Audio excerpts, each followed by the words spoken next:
For decades, men like Misch kept their memories of Hitler secret, as they lived in the shadow of the Holocaust and Nazi war crimes. The aftermath of a war their German parents brought them.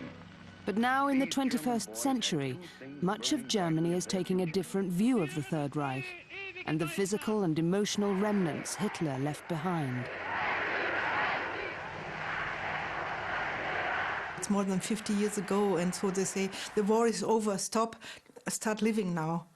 But the war is not over.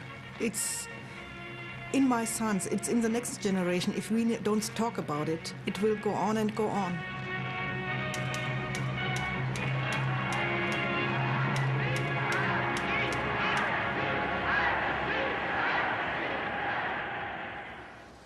On the banks of the River Inn, on Austria's border with Germany, lies the small Austrian town of Braunau. In the high street, there's an old inn. Adolf Hitler was born here in 1889. There's no plaque on the wall, and no mention of his name.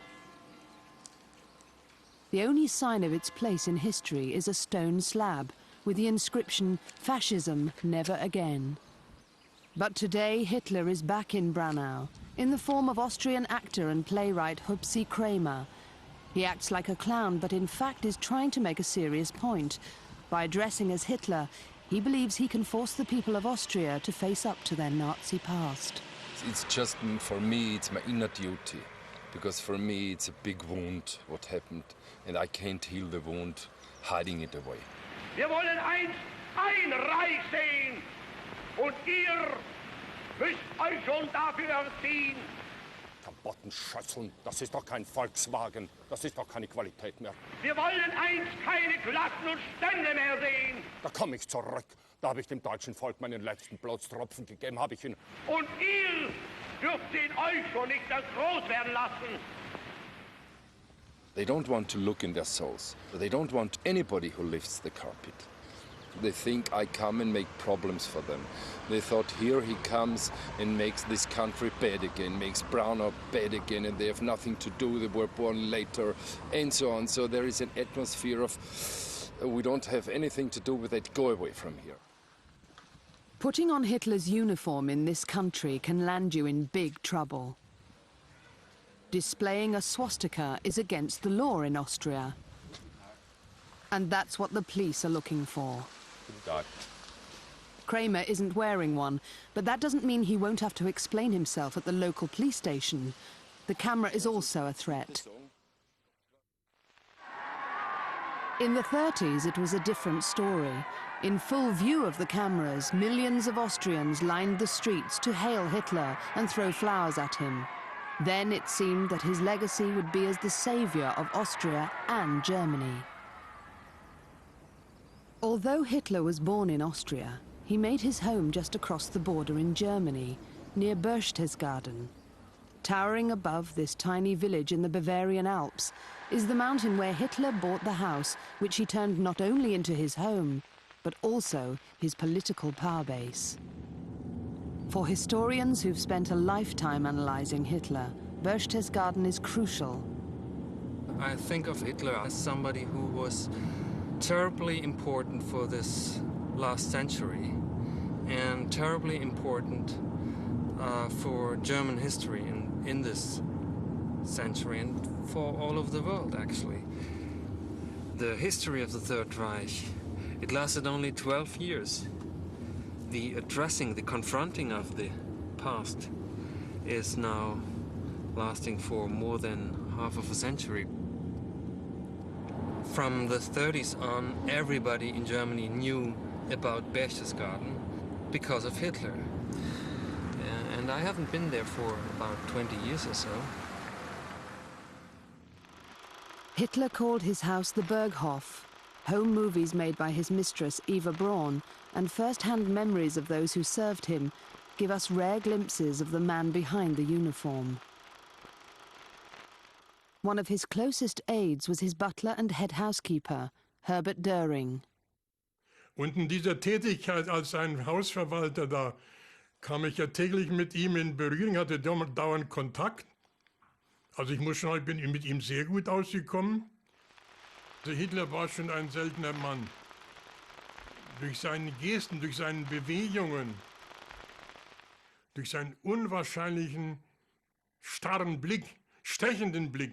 Der Blick war ja dermaßen stechend, wenn man ihn genau gekannt hat. Das ging ja rein bis in Magen.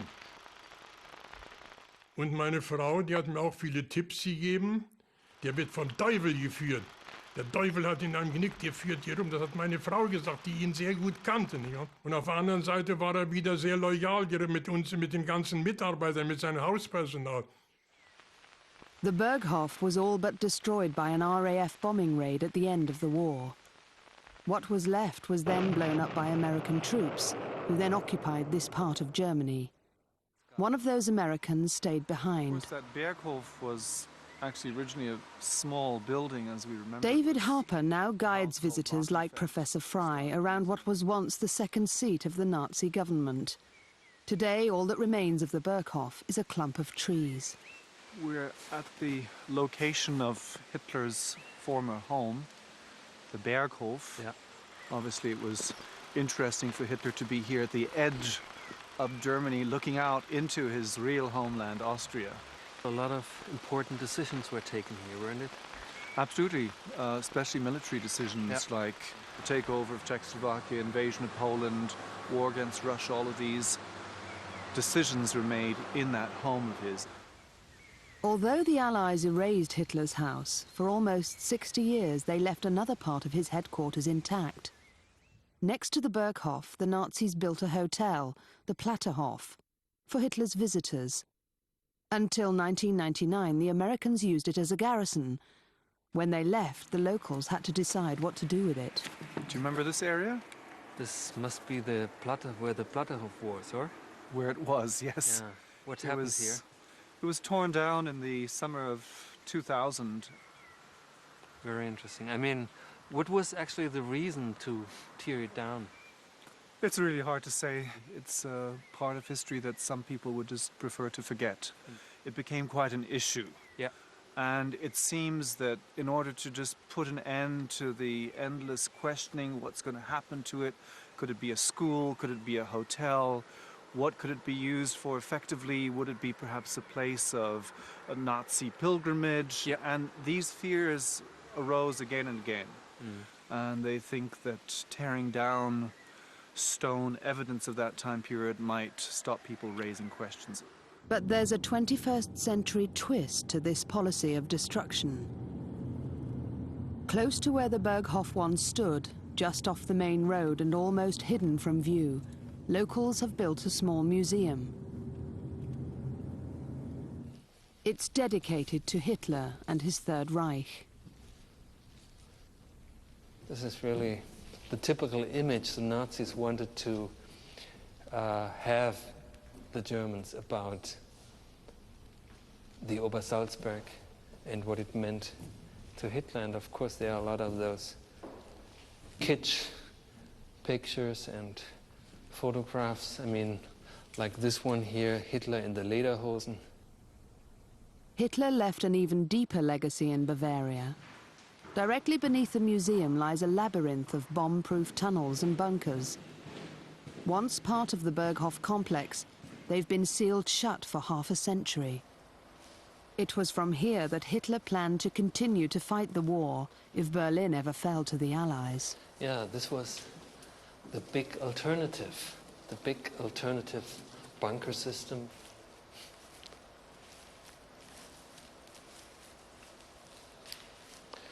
Here you have graffiti. I guess this is from the American Army when they arrived in spring of 1945.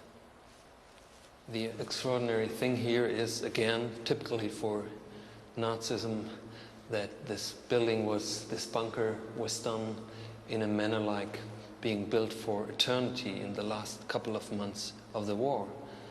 I mean, it should last forever, and it did. Indeed, it does. I mean, it's as if it had been built a couple of weeks ago. In its first full year, Hitler's museum attracted 120,000 visitors, 3 times the number expected. So in a way, even after 60 years, Hitler and the Nazis are ruling this area. I mean, now we have a solid historical exhibition. People can come here and learn about National Socialism and what the Nazi presence in this area meant to the people here, to Germany at all.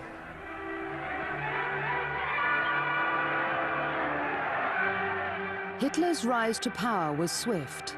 After less than 2 years as Führer, he was already a hero, uniting all Germany, stirring dreams of a master race.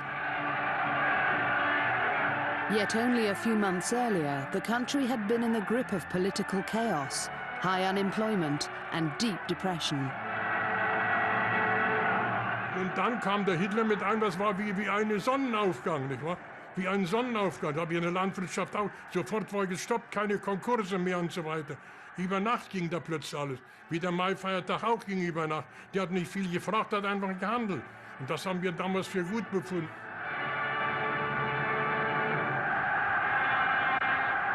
Hitler's finest hours came on the outskirts of Nuremberg, at the Zeppelin ground.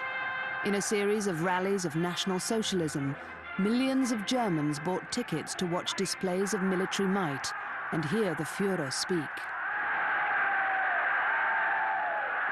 Today, all that remains of the Zeppelin ground are a few crumbling steps, which have only been kept because they make a convenient stand to watch football from. There's no sign that this was where Hitler once stood, to be saluted by the adoring masses. Katie Fetterhoglu is 78 years old. When she was 15, she listened to Hitler's speeches from these steps. He had given work to the unemployed and he had given bread to those who were hungry, Arbeit und Brot, work and bread. So that's why we thought he was so great that we wanted to see him. You had to stand maybe for 2 hours or longer, just waiting for him, and then people started shouting, "Dear leader, show yourself." You see, when he came to power, I was not yet 10, and from that time on we were exposed to Nazi propaganda from morning to night. And so I saw him 12 times in 1937 and 13 times in 1938. And we were very proud of that. We considered him to be the greatest. Within months, Hitler and his people would be at war with the world.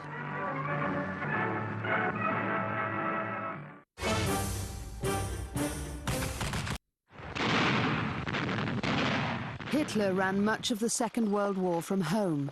The Berghof became his tactical headquarters, while his soldiers and generals fought elsewhere. But after 6 years and more than 30 million dead, Hitler stared defeat in the face. This is the last time he was seen in public, welcoming new recruits to what was left of his army. As the Allies closed in, Hitler found himself trapped, not at the Berghof, but in Berlin, holed up in a bunker in the garden of the German Chancellery. Today, the entrance to Hitler's bunker is sealed shut by order of the Allies, covered by a car park in the middle of a housing estate. The Führer's bodyguard during those final moments of the Third Reich, Rochus Misch, can only find where the entrance was by pacing 90 meters from a nearby street. It was here in April 1945 that Misch witnessed one of the most important events of the 20th century.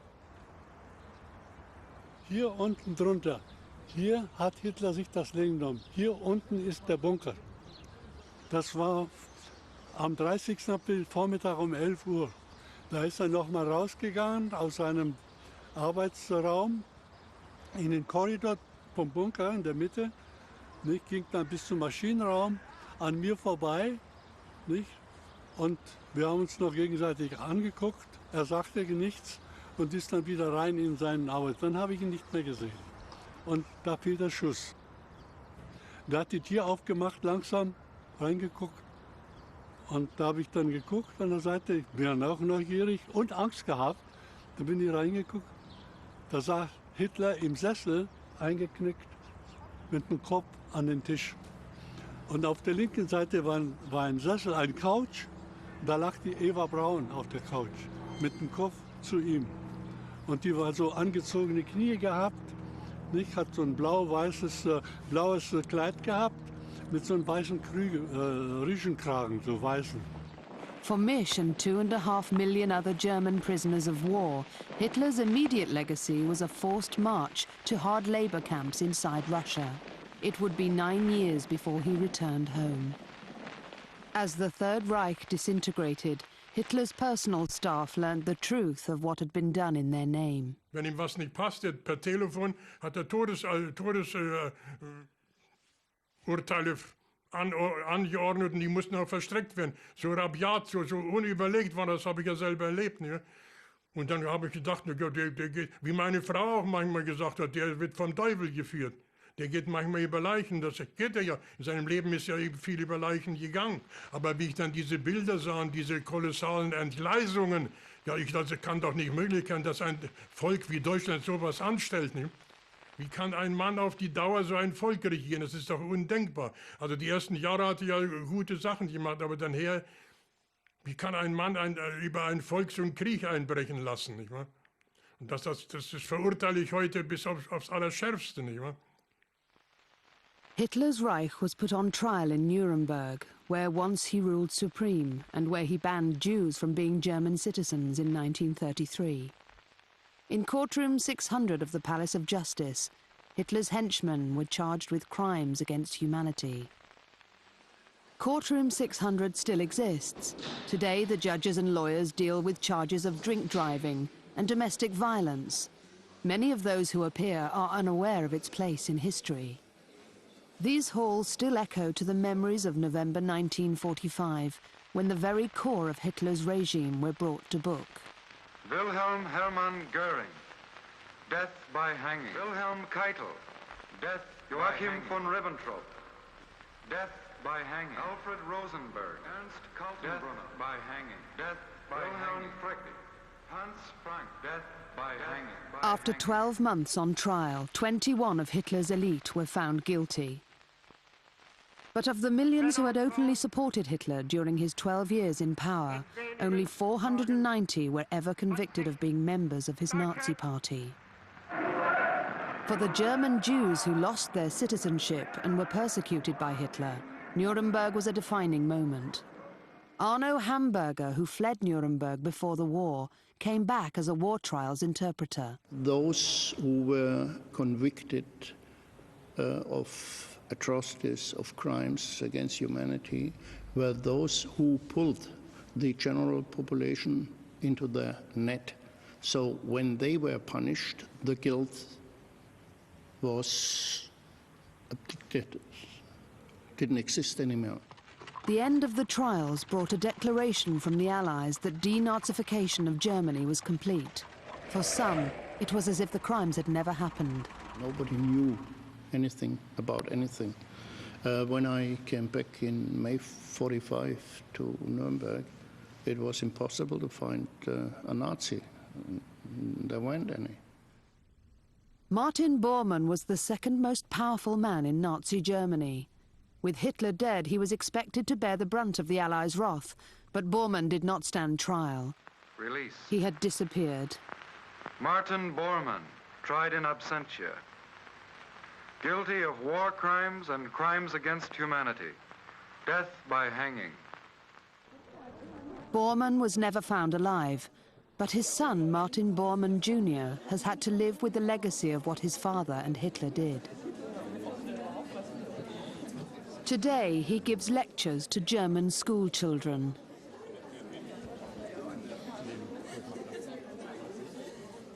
Liebe junge Freunde, liebe Kolleginnen und Kollegen.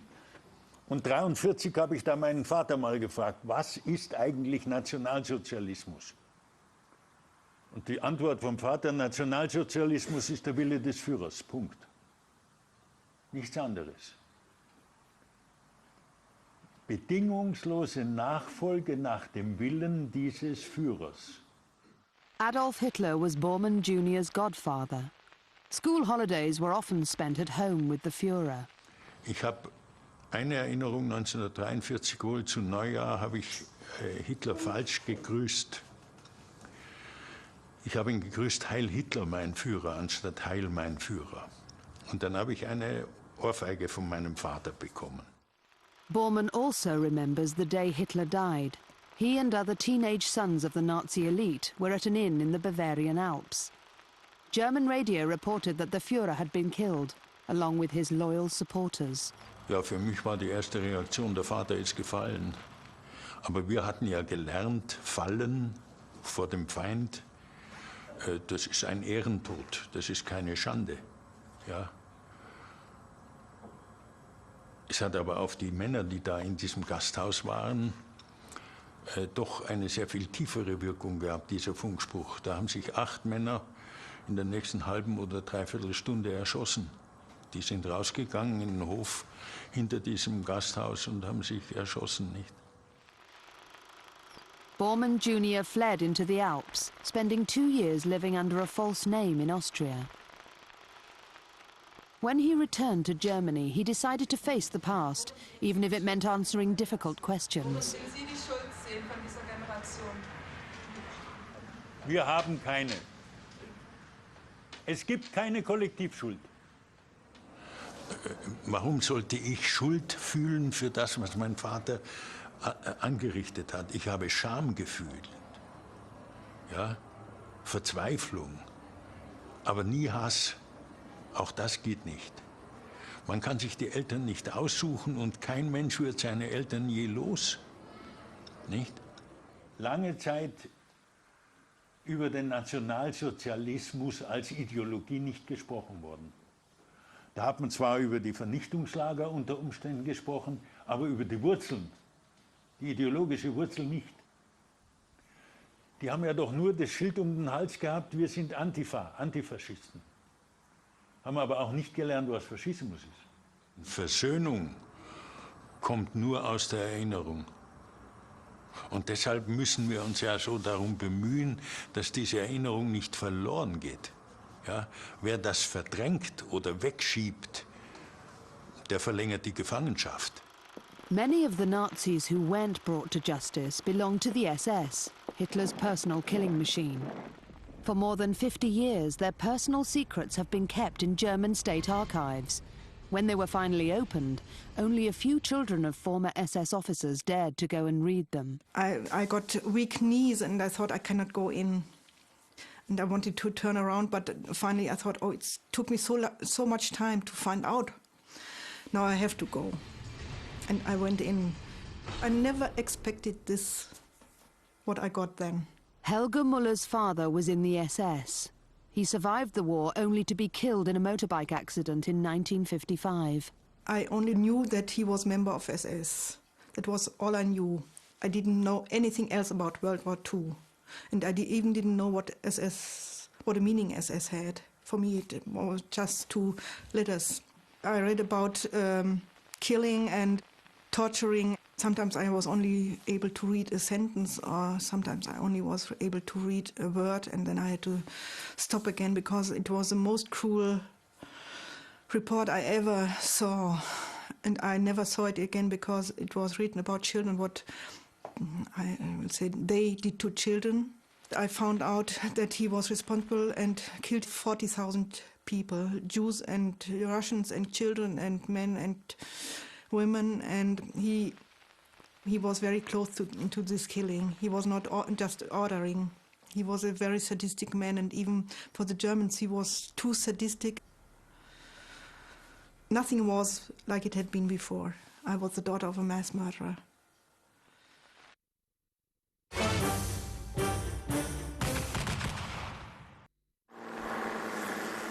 Adolf Hitler's army, the Wehrmacht, was generally thought to have fought a clean war. The evil of the concentration camps and death squads was blamed on others. The Wehrmacht, it was said, were simply soldiers fighting for their country. Germans said, okay, there were crimes done by special organizations, but our father, our grandfather, was only member of the Wehrmacht. It was his duty to do his duty as soldier, and he is no criminal. He is a clean soldier. And of course, it was a nice story to believe. All this changed when the city of Munich staged an exhibition of photographic horror, which revealed that Hitler's model army had in fact been guilty of serious war crimes. They too had been Hitler's willing executioners. The Wehrmacht was an instrument for the war and the crimes of Hitler. The exhibition showed some crimes done by the Wehrmacht.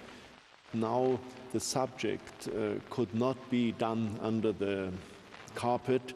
They had to speak about it, and I think it was painful, but it was absolutely necessary.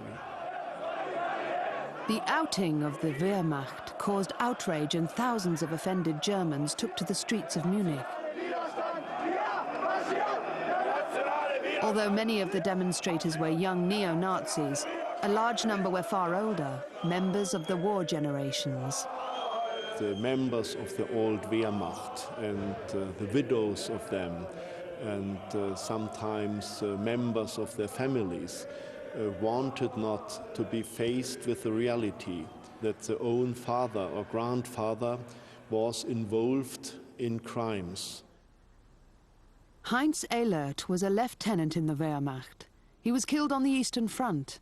His daughter never knew him as a soldier.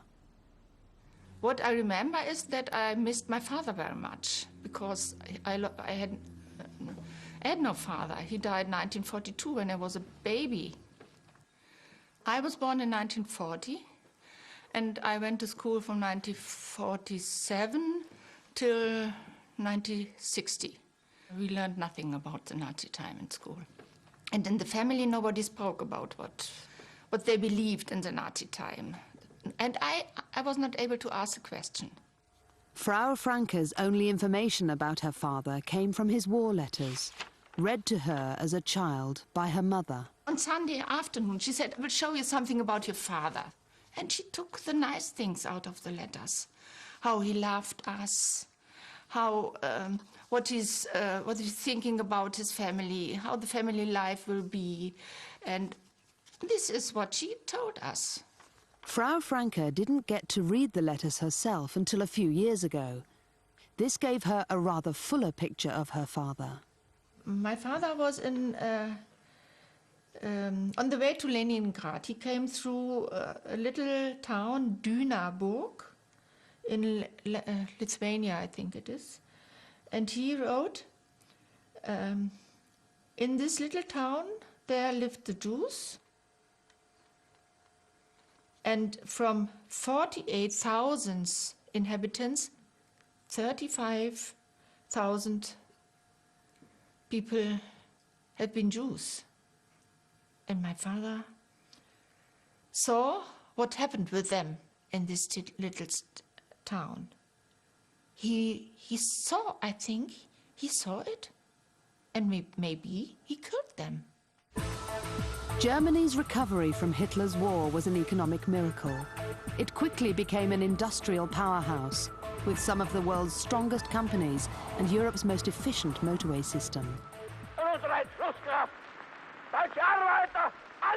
The foundations for this transformation were laid by Hitler in the 30s, when he ordered the construction of an autobahn network, not only creating roads, but also thousands of new jobs, and a car industry that would dominate the world. The Nazis were able to make people believe that in a couple of years everybody would be able to drive his own car. So the Volkswagen, for instance, was a big topic of this economic propaganda. Hitler became obsessed with the idea of a people's car. Every German would have one. It's even said that he sketched its design on a napkin. The VW Beetle became a symbol of his power. Hitler was a pop star. Hitler was a political megastar, but in a dictatorship. And it was very, very attractive. And Hitler told them, I will bring you this and I will construct you the highways. It was very, very successful to win the feelings, to win their hearts. And the people, my parents too, thought that Hitler will bring them a better future after all the troubles and the problems with the German history by the First World War and so on. Hitler persuaded Germans to pay for their cars before they were even built, by installments of 5 Reichsmarks a week. But the millions he raised went not to build Beetles, but to fund his war machine. Hitler's car did not go into mass production until the 50s. It made Volkswagen, once at the heart of Germany's National Socialism, a shining example of the new Germany. The Beetle quickly became the world's best-selling car. It was only in the late 80s that the dirty secrets of companies like Volkswagen finally began to leak out. Not only had Hitler helped them with cash, but it emerged that he had founded their post-war prosperity on the back of slave labor. The secrets of Hitler's industrial legacy were kept for so long because the Allies allowed those who ran Nazi industry during the war to return to their old jobs when it ended. The truth is now out because a new breed of manager is in charge, untainted by the war. There's a new generation, and there's obviously a much lesser sense of personal guilt. And for them, it's much easier to take a candid and open approach to this past. Deutsche Bank has long been a jewel in Germany's economic crown, but it too had things to hide. These aren't Nazi soldiers, they're Deutsche Bank employees at a May Day parade. The bank was a willing partner in Hitler's movement and even put up money to build the gas chambers at Auschwitz. People came in the Deutsche Bank and to the counter and had a lot of questions. What is this with Auschwitz? Why the Deutsche Bank is involved in the finance of Auschwitz? And this was a very, very hard time for the people in the Deutsche Bank, for the employees in the Deutsche Bank, because it was the first time that employees of the Deutsche Bank was confronted with this question. Hitler's industrial legacy is hitting today's German companies hard. 13 of them, including Deutsche Bank and Volkswagen, are being forced to compensate the victims of slave labor. More than £3 billion is being set aside. The companies have also had to admit moral responsibility for their part in Hitler's regime. Dachau is one of Germany's most picturesque towns, but it will forever be known as the site of Hitler's first concentration camp, built in 1933. The Allies kept it as a reminder of what happened here. Until recently, the residents of Dachau wanted it knocked down, covered up. This changed only in the 90s, when a new generation of local politicians, as well as a new generation overall, came into power here, and they decided, well, we can't go any longer with this idea of covering up. We have to confront it openly. We have to take it as a part of our local history. And from then on, there is a lot of support also in the city for the idea of commemoration at Dachau.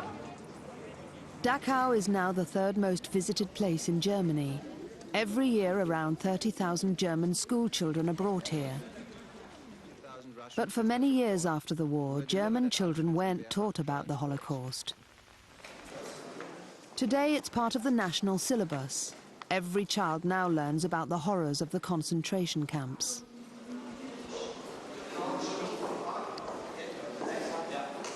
"20 or 30 years ago, it was still depending on the personal enthusiasm of teachers to teach about the Holocaust or not. Nowadays, it's obligatory. Das heißt nicht, dass in Dachau kein Häftling eben umgekommen ist. Es sind innerhalb der 12 Jahre auch 30.000 Menschen hier umgekommen. Also nur mal, dass man die Zahl hat, nicht?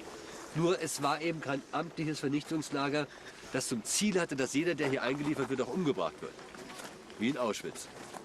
The Dachau visits stir mixed emotions in young people for whom Hitler and his war are usually only found in history books. Well, it's our history and we can't change it, but we should do our best not to do the same again. it's not so interesting for us because it was a long time ago, and yeah, everything is over. And I think my grandparents were were Nazis too, but it was everyone was a Nazi because they could do anything. At least they understand there's no chance to deny it anymore, and we are much better off if we are openly taking this as part of our inheritance. Before he even started fighting the world, Adolf Hitler was planning a lasting legacy. In 1935, he ordered the construction of the world's biggest indoor arena in Nuremberg.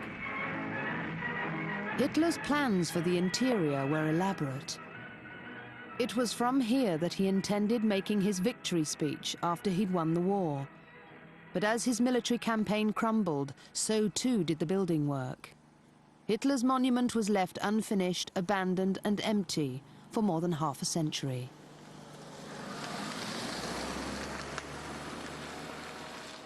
The existence of this building was regarded by the city as a heavy burden. The city of Nuremberg never actively tried to conceal this area. Would have been impossible because it's so big. However, in a rather unconscious act of concealing it, there were no street signs to lead people to this place. You could find it in a map of the city, but people coming from the Autobahn, they were just lost.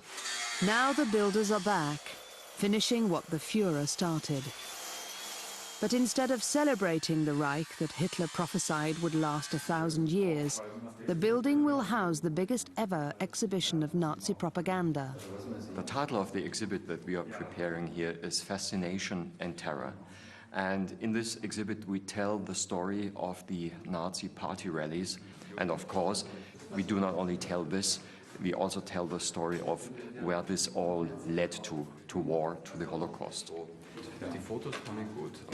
The very place we are here now was originally designed to be the press center, the center for the German press. So in a very ironic sense, we are sort of doing a kind of a PR work still, but in a totally different sense as the National Socialists would have dreamed of. They're finishing Hitler's Grand Arena with one important change. Part of the building is pierced by an enormous glass spear, a symbolic stake through the heart of National Socialist ideology. In Berlin, there are no such monuments to Hitler's time. For the daily Third Reich tours, there are but meager pickings. What wasn't destroyed by the Allies at the end of the war has been sanitized or covered over. Okay, right now we're in front of the Air Ministry, the Luftwaffe Ministerium. I'd like to show you a picture of how it looked when it was finished in 1935-36. You'll see that the only main difference between then and now is the eagles clutching swastikas on the pillars. Nice change if you ask me. When the war was over, we were trying to forget, but you can't. You have it right outdoors. And then when I came to the States, it still was in your mind. You never forget it. But coming back here, it's very emotional. This used to be the headquarters of the Gestapo, right in the heart of Berlin. A wasteland until a few years ago. Now it's the site of a small outdoor exhibition called The Typography of Terror. We're at probably the most feared address in all of Berlin, Wilhelmstrasse, government sector. Now, I bring you here because what stood right here is the SS and the Gestapo. And you didn't want to be brought here under any circumstances. It is so hurtful that people only feel guilty. And the guilt does make you, oh, I cannot do anything. It's like, oh, you cannot think anymore, you cannot do anything. For me, it's important to be touched by the history sometimes in order to not be numb. I was born in France and brought up there, so I was always as a German in France. The more I deal with this history, the more I am able to love my father, for example, because he was in the Hitler Youth. I think German people need people from the outside to tell them you are still humans. Berlin's Third Reich tours always finish where Hitler ended his life, and with it, the war. We're at the site right now of Hitler's bunker, and one of the first things you'll notice here is there's no mark of history taking place here. There's no sign that says, here stood Hitler's bunker. Today's tour is unusual. With it is Hitler's last bodyguard, Rochus Misch. For once, the curious will get a first-hand account of what happened here on April the 13th, 1945. Das war ein Luftschutz, mehr oder weniger Luftschutzkeller. Ich weiß auch, wie der Bunker entstanden ist. Das war durch den Besuch von Molotow. Okay. Der Adlon hat bombensichere Unterkünfte für die Gäste. Sagte, und ich als deutscher Reichskanzler kann keine bombensichere Leute unterbringen. Nein. Und da wurde One day, Misch may again be able to stand in Hitler's bunker. The authorities have not filled it in completely. It may yet be opened up for all to see. In Austria, there's no Third Reich tourism, no museums. It's left to Hupsi Kramer and his actor friends to stir up the past. The main problem of Austria is that they say everybody else is guilty, not we, but they are guilty. Hitler marched over this bridge here into Austria and took it but because he was a German. No, he was an Austrian, he was from here. He was from Braunau. So, and the Austrians love it that he's from Germany. And he marched over there and they threw him flowers when he came back to his mother's town. Hupsi Kramer is convinced that Austria's failure to confront its Nazi past has allowed right-wing thinking to flourish to this day.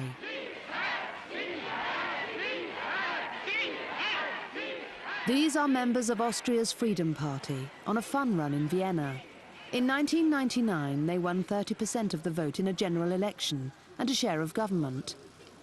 When leader Jörg Haider was likened to Hitler, he threatened to sue, and ever since the party has denied Nazi sympathies, insisting instead that they represent an Austria that was really Hitler's first victim, rather than his willing accomplice. Wir waren das erste Opfer. Ja? Und das ist historisch festgeschrieben und auch festgelegt. Das haben auch die Verhandlungen mit den Alliierten dann auf Papier unter den Staatsvertrag so festgehalten. Wir waren das erste Opfer. Hitler hat keine Bedeutung. Ja? Das ist etwas, das uns nicht interessiert, ja? Mit dem wir nichts zu tun haben. Wir leben heute. Ja? Wir haben genauso wenig, wie mich Stalin nicht interessiert. Ja? Die schreckliche Zeit von damals wird bewusst dafür verwendet, eine demokratische Partei wie unsere zu kriminalisieren. There is opposition to the far right in Austria. Recently, 10,000 demonstrators turned out in Vienna to protest against the Freedom Party and draw comparisons with the political situation in the 1930s, which brought Hitler to power. Ist es mir ein großes Bedürfnis, alle aufzurufen, am 25. März gegen Rassismus wählen zu gehen.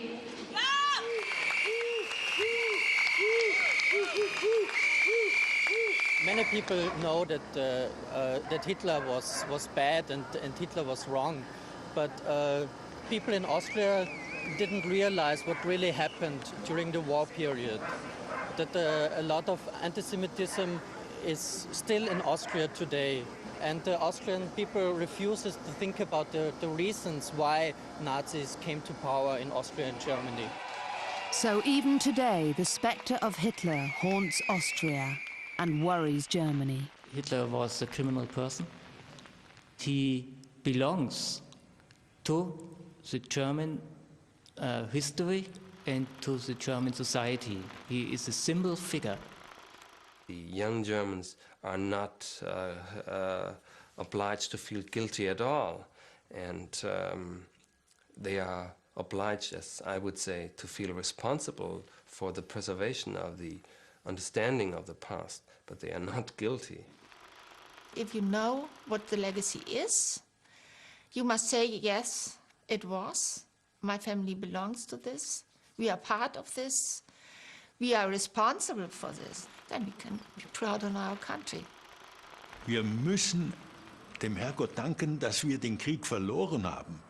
Denn durch den Sieg der Alliierten, ja, sind wir befreit worden von dieser furchtbaren Last einer Ideologie, die im Grunde genommen uns in den Tod treiben wollte. Von unserem Fleisch und Blut, von unserem Blut und in eurem jungen Gehirn brennt dasselbe Geist, der uns beherrscht.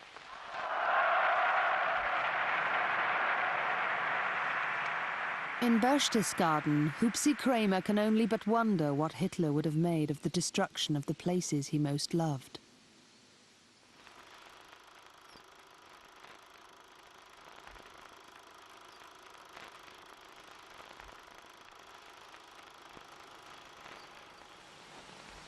Albert, wo ist der Bergkopf? Ich weiß nicht, mein Führer. Albert. Kramer's act as Hitler's double is a personal legacy, a role that has both comic and tragic undertones. Comedy is a tragedy and a tragedy is a comedy. Things are never white or black. So one of the tragedy of this German people, they see things black and white, good and evil.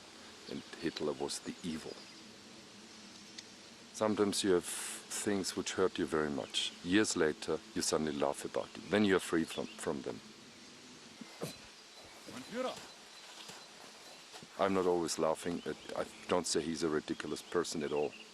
But if we don't find a way of also to have a distance, to find this angle that we laugh about it, we will always cry about it. That solves no problem.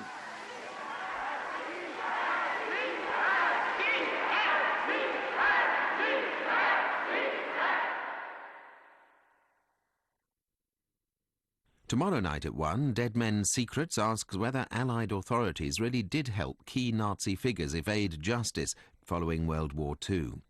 But now, on behalf of everyone working here on the History Channel, this is David Miles wishing you a very peaceful night until we return at 8.